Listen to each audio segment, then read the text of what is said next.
Tell us about Sister P. Oh, nice to see you smile. I've seen you I've seen you not always smile with this. Yeah, so this is your K award. This is it. Yeah, yeah. I love when you do that.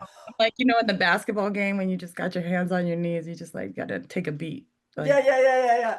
So tell us about Sister P, what that was about. so SISTA-P is was funded through NIH. It's a K. That was a whole thing. I'm happy to talk about that. It's a nightmare right now, so we don't have to.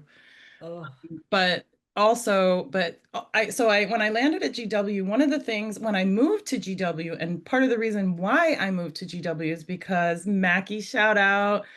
I was in Wisconsin and I was doing did you real, see Mackie?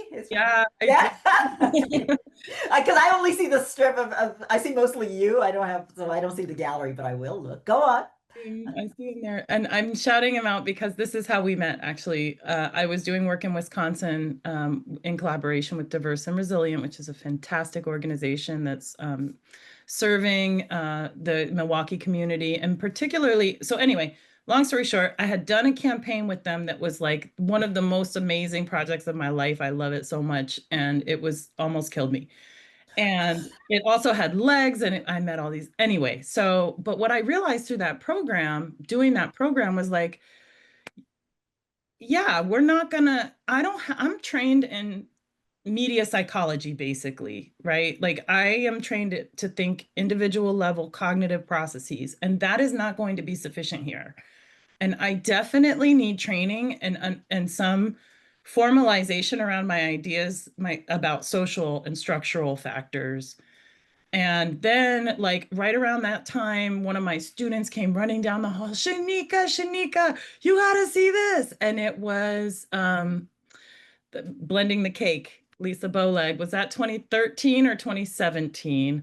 Oh She no. was like, oh my gosh. So I read it and then I was like, ah. And so then I read everything you ever wrote, and the GW position became available, and it was a nice fit because it was in a school of public health, but it was a communication position in a department that was led by someone from the discipline that I'm from. And so part of the discussion around that was I can come, but I'm coming and I need to learn some things. Who's going to help me with that? And if Lisa Boleg says she will help me with that, then I will say yes. And yeah, here we are. So anyway, how did SISTA-P come about? So I went there, did the whole lay of the land, try to understand what's going on here and how I can be helpful. Met Pat Knowles, who was the executive director for the Women's Collective, which is a organization that serves women who are living with HIV in DC. And she's also amazing. And we started working on just doing formative work to try to understand, like, why aren't women using PrEP? And that's how we came to a lot of the points of view that I still have, because it really hasn't changed that much.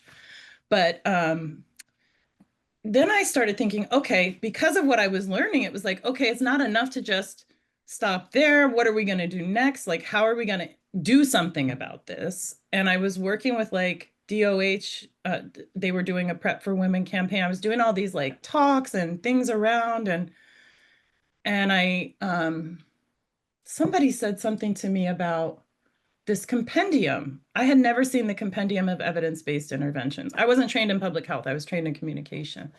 So I went and I found SISTA, realized it was Gina Winggood had created this intervention and Ralph D. Clemente. And then I thought, this deals with all the things. We could fix it. Why don't people use it anymore? So then I started trying to figure out, why aren't people using SISTA? And like, that turns out to be a problem that I can solve as a communication scientist. So boom, that's what we're going to do. And then it just grew from there. And I had no idea how big it was going to be when I committed to doing it. But that's always true, I think, for things that are really worth doing.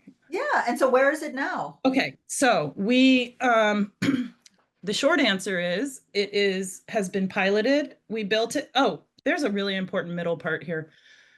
So the pandemic happened, and right around that time, I was like, science isn't telling me what to do. Like, science is telling me generally, these are the kinds of things that you need to think about. Repetition, like I'm thinking social cognitive theory, repetition, praise, feedback, reinforcement, and blah, blah, blah, blah, blah. Because what we're proposing to deal with in SISTA is providers and helping women build their skills to navigate resistant providers, um, partners, and helping women build the skills and practice negotiating PrEP with their partners, and also the individual level stuff. So like raising awareness of PrEP, what it is, so that as these new advancements emerge, they're met with a foundation of knowledge to fit into, right? Because right now, every other day, there's a new version of PrEP that currently, my hypothesis is that that breeds mistrust, actually. Yeah. Right, So right. if we Yeah. can create a firm foundation of knowledge that that new information can fit into, then we can start to address some of the mistrust around the medical advances. And we can start to rethink HIV exposure, because it's not like for starters, it's not on the top of anyone's list. Like when it comes to women, we got all the things happening right now. So Right. like HIV, I haven't had a mammogram in like 4 years. I am in health communication. I know better. I can do better, but I have 1,000. I'm raising everybody. Like I don't Mhm. have, right? So we are also carrying this disparate burden of like all the things. So like, but at the same time, when we talk about it, we hear resonant and reverberating cries for self-care, Mhm. willingness to prioritize that. Just we don't have the toolbox to prioritize that, or the bandwidth to get the toolbox to prioritize that. So we are reframing PrEP as an HIV prevention mechanism. PrEP is a form of self-care. This is Oh, something you can do to take care of yourself, to make sure you're good, and for all the reasons that you need to be good and want to be good. But this is something that you can do, as a form. But that's not the only form of self-care. We deal with a lot of forms of self-care in SISTA. We do breathing exercises. We do lots of activities focused on self-care and prioritizing self-care. And then HIV prevention and PrEP as one form of that. I like that. So yeah, and then also reframing risk perceptions. This is something I'm really wrestling with these days, because health communication really rests on this assumption, like if we can change people's risk perceptions, we can affect their behavior. But like that's wrong. Like it doesn't really work. Otherwise, we'd all be out of work.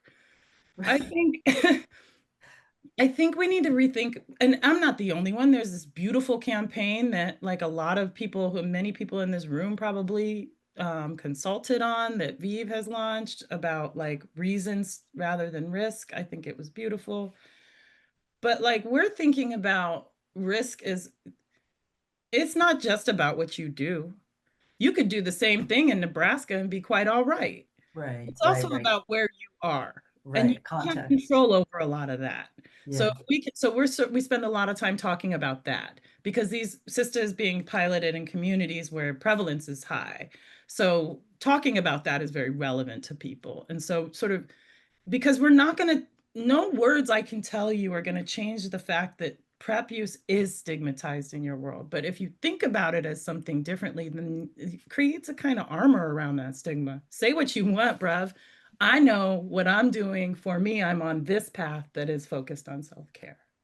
Thank you. That's lovely. That's So lovely. that's SISTA-P. So we piloted, but in each city, we worked really, really closely with community organizations in all of the processes.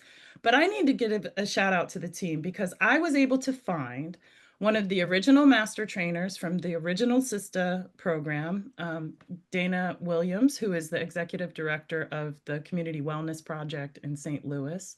And Arlene Edwards was the technical monitor. She's a PhD who was at the Centers for Disease Control, but then retired.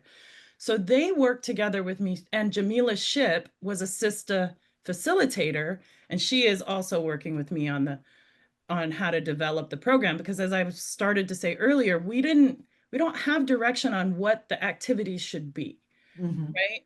But these are the folks who are the experts on that part, right? I can say I need an activity that meets the following criteria, And they're like, oh, I know exactly what that is. You need a role model story right there. Oh, wow. You need Yeah. a card game right there. Or remember that time we did the video thing? Let's do that Jeopardy video thing again. You know, they are experts on delivering the program. So they have a wealth of knowledge about the specifics on the ground. So they have been very generous and deeply underpaid for their efforts. And they committed to this on the front end, kind of like you. In the very beginning, the first time we met, they said, we have long said that SISTA needs to be revamped. Over 700 agencies were trained to deliver it, and now it's just gone. Mm. You know, like, and there's a whole cadre. What that means is, though, that there's a whole cadre of agencies that are poised to deliver SISTA-P because it's different, but it's not a different machine. That's why we kept the name, because it's still grounded in the same um, um, core elements.